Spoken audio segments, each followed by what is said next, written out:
So yan, good evening mga technician. So meron tayong repair dito na power supply ng CCTV, no? So meron siyang output na 12 volts ito. Okay, ang complaint ng may-ari, kapag ka naloloadan daw siya, nagbi-blink yung ilaw. Or pagkasaksak niya minsan, nagbi-blink na yung ilaw. So dala niya yung decoder. Ito. Kasi hindi naman baklas yung CCTV. Ito na lang dinala niya para matignan kung saan yung problema. O pan-testing kasi nasa taas yung niya, yung sa CCTV niya. So pinadala ko ito para pan-testing. Kasi 12 volts din kailangan nito eh. Okay, so bilang mo natin dito. Then saka natin pa-power on ito. Tingnan natin kung may tama nga talaga kung saan yung problema. Yan, power on ko lang muna. Ayan may power. Hindi naman nagbi-blink.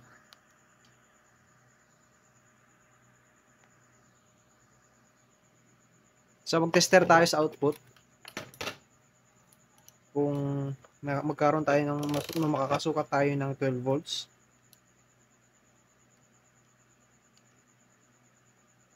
Uy, ang baba pre. Ayan 6 point something lang. Ayan 6.2, 6.3 lang. Pero 12 volts na nakalagay. Ibig sabihin may problema talaga. Tama talaga ang power supply. So, try natin saksak. Kahit ganon, tingnan natin pa rin natin. Baka dito natin malalaman kung magbi-blink siya. Ayun. Diba? Dito nagbi-blink talaga. Nakailaw kasi tayo. Wait lang. Ayan ayan. Blinking talaga siya. So, may tama talaga dito. So, since nakasukat lang tayo ng below 12, siyempre, andito na yung sira. Buksan na natin siya. Ayan. Okay, kalasin ko lang muna to board. Iangat ko lang muna. So, ito. Wow. Hininang na din pala. Nag-reheat na siya. Kakadala lang sa akin to. Gabing-gabi kasi kailangan daw niya. But, sige. Try natin. Nag-reheat siya dito. So, pag ganong voltage drop kasi mga technician, technique ko agad dyan, dumirekta ako sa secondary, sa output. Tinitignan ko yung capacitor kung may blotted or may nasunog na pyesa. So, wala naman tayong makita. Oops! Ano to? Ano yan? Variable resistor to eh. Yung trimmer niya. So, tingnan natin yan. Ano kayang value? Ano kayang nito? Value? 201? 200 ohms? Ang babasa nun? 200. So, try natin. Tester tayo. Ayan. Mag-resistance lang tayo. Tingnan natin kung meron siyang resistance. Ayan. Oops. Then, check natin ito. Uy. Mababa.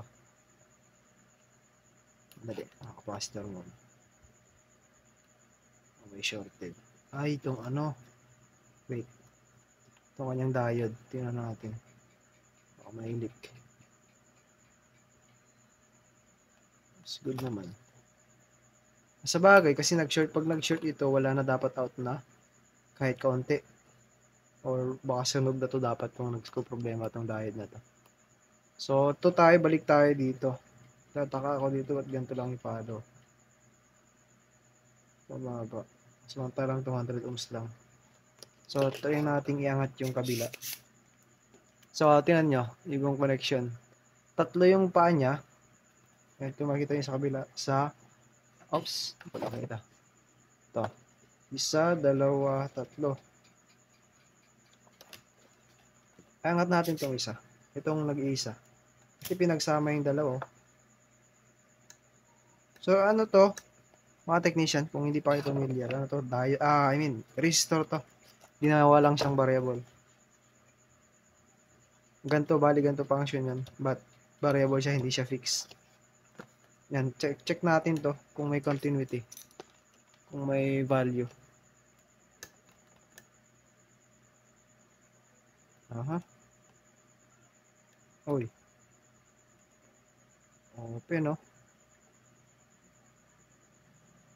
Wala. Tingnan natin.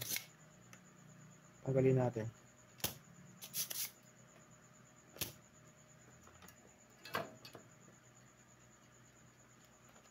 So, ayan. So, ito yung magkasama kanina, dalawang gilid. Ito yung nag-iisa. Wala talaga, pre. Ito lang meron. Pero dapat meron to eh. Okay.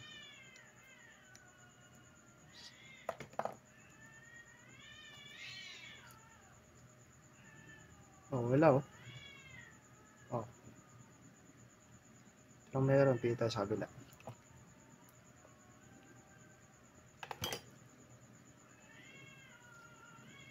Wala oh. Wala ito. Putol. Sana ito yung problema. Ito lang yung problema niya. So, kabila lang gumagana. Ito lang. Pero pag lipat natin dito, wala. Kahit ikutin na natin to. So, 200 yung value niya. Kasi 201 siya eh. Alam ko ganun yung value nito, 200 ohms.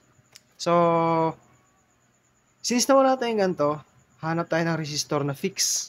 Which is 200 ohms. No? So, tingin tayo dito sa mga board ng dito. Meron tayo 200 ohms.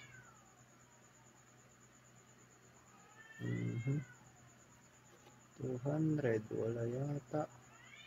O di kayo 100 ohms na lang parehas. Tama, 100 ohms. Ay, dalawang 100 ohms na kailangan natin. Okay. Nakita tayo dito. 470. 470 ohms. So, try natin tong 470. Medyo mataas na to. So, let's see kung ano yung magiging effect. So, ang gagawin natin dito is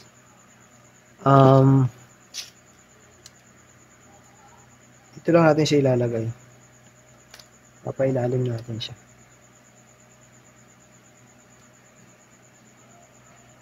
Yung fix niya, ay variable niya gagawin natin fix resistor. So, try natin to. Sana pasok sa 12 volts, tsaka hindi siya pabagsak-bagsak. Yan. Natin testing. Ayan. Then, tsaka natin mag-voltage reading. Saksak natin ha.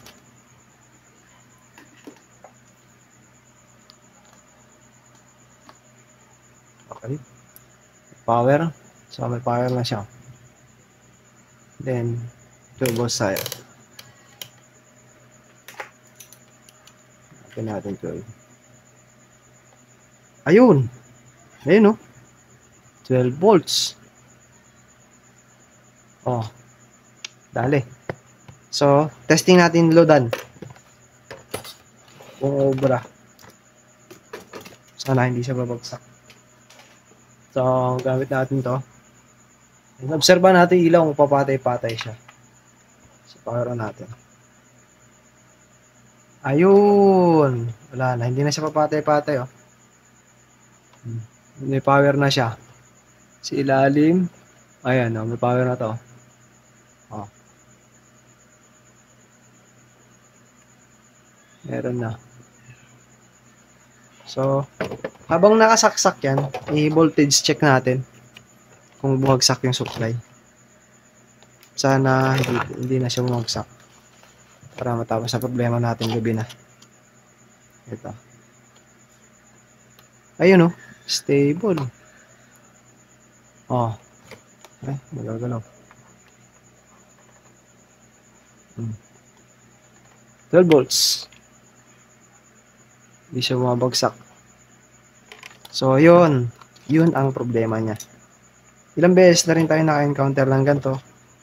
But, syempre, sinare ko pa rin sa inyo para magkaroon kayo ng idea. So, yung ano natin, variable natin, ginawa natin fix. So, ngayon, hindi na yung magkakaproblema. So, hopefully, magtatagal para hindi naman, para sulit naman si customer dito. Okay, so, ibabalik lang natin yung mga tornilyo. Then, ayun, siguro, putulin ko na yung video dito. Sana may natutunan ka sa video na to. At kung bago ka pa lang sa aking channel, huwag mo kalimutan mag-subscribe. At i-share mo na rin sa ibang mga technician natin ito para alam mo yun, magkaroon din sila ng idea kung paano mag-repair ng power supply. Any kind of power supply siguro, hindi naman sa tayo specific na supply kasi lahat ng power supply halos magkakaparehas naman yan. Isa yung function. But syempre pagdating sa design magkakaiba, and ayun sa mga parts din. So medyo ano tayo, kailangan tayong ma-familiarize. So yan, kaya sinishare ko rin sa inyo to para may matutunan kayo. Yan, salamat sa panonood and God bless sa inyo lahat.